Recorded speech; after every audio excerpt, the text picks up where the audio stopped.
Hello dear student, welcome back to my YouTube channel. तो dear student, आप लोगों का हमारे यूट्यूब चैनल पर बहुत बहुत स्वागत है, क्योंकि डियर स्टूडेंट आज की इस वीडियो में हमारा सबसे इम्पॉर्टेंट टॉपिक डेंगू फीवर यानी कि डेंगू बुखार के प्रमुख लक्षण, संक्रमण व रोकथाम के उपाय के बारे में पढ़ने वाले हैं। तो डियर स्टूडेंट, यह वीडियो आप लोगों के लिए बहुत ही ज़्यादा खास जाने वाला है। तो डियर स्टूडेंट, वीडियो को बिना स्किप किए लास्ट तक देखते हैं, क्योंकि डेंगू फीवर जो है भारत के लोगों के लिए बहुत ही घनघोर समस्या यानी कि बहुत ही बड़ी प्रॉब्लम बना हुआ है। तो डियर स्टूडेंट, हमें इस प्रॉब्लम से किस प्रकार से निजात पाना है यानी कि किस प्रकार से छुटकारा पाना है। तो डियर स्टूडेंट, यह वीडियो आप लोगों को अंत तक देखनी पड़ेगी, यानी कि उस डेंगू से बचने के लिए हमें किस किस प्रकार के तौर तरीके अपनाने चाहिए। तो ये आज की इस वीडियो में हम सभी लोग यह देखने वाले हैं। तो डियर स्टूडेंट, अगर आप हमारे यूट्यूब चैनल पर पहली बार आए तो प्लीज़ यार यूट्यूब चैनल को सब्सक्राइब करिए, वीडियो को लाइक करिए एंड कमेंट करके जरूर बताइए कि आप लोगों को वीडियो कैसा लगा, क्योंकि डियर स्टूडेंट मैं आप लोगों के लिए इसी तरीके का वीडियो लाता रहता हूं। तो आप हमारे यूट्यूब चैनल को सब्सक्राइब जरूर करिए।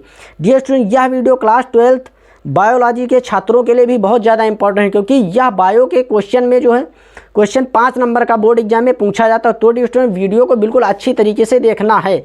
तो जिन छात्रों को लिखना है वो पहले देखते हैं कि किस प्रकार से लिखना, और देखने वाले लोगों के लिए सबके लिए यह इंपॉर्टेंट है। तो छात्रों के लिए क्या प्रश्न पूछता है, डेंगू बुखार के प्रमुख लक्षण, संक्रमण व रोकथाम के उपाय बताएगा। ये 5 नंबर का क्वेश्चन आप लोगों से बोर्ड एग्जाम में पूछेगा। तो डियर स्टूडेंट, सबसे पहले हम सभी लोग हेडिंग डाल लेंगे और देखते हैं डेंगू होता क्या, यानी कि डेंगू क्या चीज़ है। तो इसके बारे में सबसे पहले हमें डेंगू के बारे में पता होना चाहिए। तो हम सबसे पहले हेडिंग डालेंगे डेंगू और लिखते हैं, डेंगू बुखार को सामान्यतः हड्डी तोड़ बुखार व पीत ज्वर कहते हैं। यानी कि कहने का आशय मेरा यह है कि डेंगू हो जाने पर हड्डियां यानी कि हड्डियों में दर्द हो जाता है, यानी कि इसलिए इसे क्या कहते हैं, हड्डी तोड़ बुखार भी कहते हैं या पीत ज्वर कहते हैं। अगर कभी कभी प्रश्न पूछ दिया जाए कि हड्डी तोड़ बुखार के प्रमुख लक्षण या कारक या पीत ज्वर, अगर प्रश्न पूछता है कि पीत ज्वर के प्रमुख लक्षण कारक, तो आप लोगों को घबराना बिल्कुल भी नहीं, क्योंकि आप समझ जाना आसानी पूर्वक कि ये डेंगू के बारे में ही पूछ रहा है। तो डेंगू बुखार को सामान्यतः हड्डी तोड़ बुखार व पीत ज्वर कहते हैं। डेंगू बुखार एक विषाणु जनित रोग है, यानी कि यह किसके द्वारा होता है, विषाणु के द्वारा एक फैलता है, यानी कि यह रोग विषाणु के द्वारा, विषाणु के संक्रमण से फैलता है। इस रोग का वाहक मादा एडीज इजिप्टी मच्छर होती है। कौन सी मच्छर, इजिप्टी मादा एडीज मच्छर जो होती है, मादा एडीज इजिप्टी मच्छर होती है, जिसके काटने से यह रोग होता है, जिसके द्वारा डेंगू के विषाणु संक्रमित व्यक्ति से स्वच्छ व्यक्ति में पहुंच जाते हैं। यानी कि जो है इस रोग का वाहक कौन होता है, मादा एडीज इजिप्टी मच्छर जो होती है, वह क्या होती है कि जिस व्यक्ति के डेंगू अगर उसके काटते और उसके काटने के बाद किसी स्वस्थ व्यक्ति के काटती है, तो वो डेंगू जो है स्वस्थ व्यक्ति के भी हो जाएगा। कभी कभी क्या होता है कि बहुविकल्पीय ऑब्जेक्टिव में भी प्रश्न पूछता है कि डेंगू किस रोग से होता है, या डेंगू रोग का वाहक कौन होता है। तो डेंगू रोग का वाहक कौन होता है, मादा एडीज इजिप्टी मच्छर होती है। ये तो हमारा हो गया मेन टॉपिक डेंगू। अब डेंगू के प्रमुख लक्षण देखते हैं, यानी कि डेंगू के प्रमुख लक्षण कौन कौन से है, यानी कि अगर वो जो मैं चीज़ें बताऊंगा अगर वो चीज़ें आप लोगों के शरीर पे या बॉडी पे दिखती हैं, यानी कि जो चीज़ें बता रहा हूँ, तो समझ जाना, फटाफट तुरंत डॉक्टर के पास जाके सलाह लेना है, और अपना ब्लड चेकअप कराने से जो है पता चल जाएगा डेंगू है या नहीं। तो डियर स्टूडेंट, आपको लापरवाही बिल्कुल भी नहीं करनी है।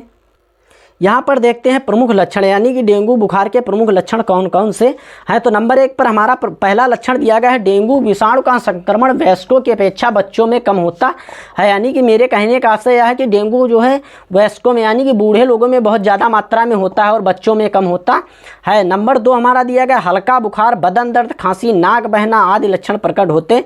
यानी कि अगर हल्का हल्का बुखार आता है, यानी कि लगातार 2-4 से 10 दिन तक अगर हल्का हल्का बुखार आता है और बदन में दर्द रहती, खांसी रहती, नाक बहती, तो ये समझ जाना, आप अनुमान लगा लेना कि हमें डेंगू तो नहीं हो गया है।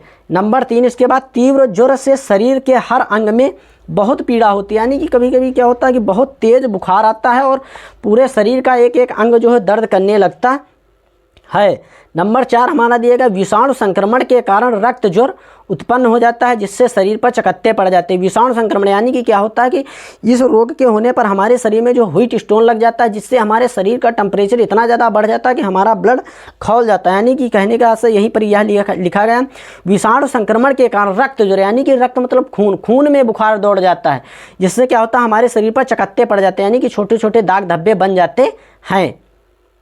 इसके बाद डियर स्टूडेंट, डेंगू बुखार के रोकथाम एवं उपाय, यानी कि डेंगू बुखार से किस प्रकार से बचा जा सकता है। तो अब हम यह देखते हैं। तो हमारा नंबर 1 पर दिया गया है, इसकी रोकथाम के लिए मच्छरों से काटने से बचना ही एकमात्र उपाय है। यानी कि क्या है, डेंगू से बचने के लिए सबसे सस्ता और आसान साधन अगर है तो मच्छरों से काटना। यानी कि क्या होता है कि हमें मच्छरों से काटने से बचना ही एक सबसे सस्ता और साधन उपाय है। डेंगू बुखार की कोई वैक्सीन नहीं, किंतु बुखार के समय पैरासीटामॉल का उपयोग किया जाता है। यानी कि जब बुखार आ जाता है तो पैरासीटामॉल टैबलेट का उपयोग किया जाता है। नंबर 3, डेंगू की गंभीर बीमारी के प्रति लोगों को जागरूक करने के लिए हर साल 16 मई को डेंगू दिवस मनाया जाता है। यानी कि प्रत्येक व्यक्ति को डेंगू के बारे में बताने के लिए या जागरूक करने के लिए हर साल 16 मई को जो है डेंगू दिवस के रूप में मनाया जाता है, कि जिससे हर व्यक्ति को डेंगू के बारे में अच्छे से पता हो सके। तो डियर स्टूडेंट, आज का टॉपिक में बस इतना ही। तो डियर स्टूडेंट, इसी तरह का वीडियो लेकर मिलते हैं अगली बार। अगर डियर स्टूडेंट आपने अभी तक हमारे यूट्यूब चैनल को सब्सक्राइब नहीं किया है तो प्लीज़ यार यूट्यूब चैनल को सब्सक्राइब करिए, वीडियो को लाइक करें एंड कमेंट करके जरूर बताएं कि वीडियो कैसा लगा।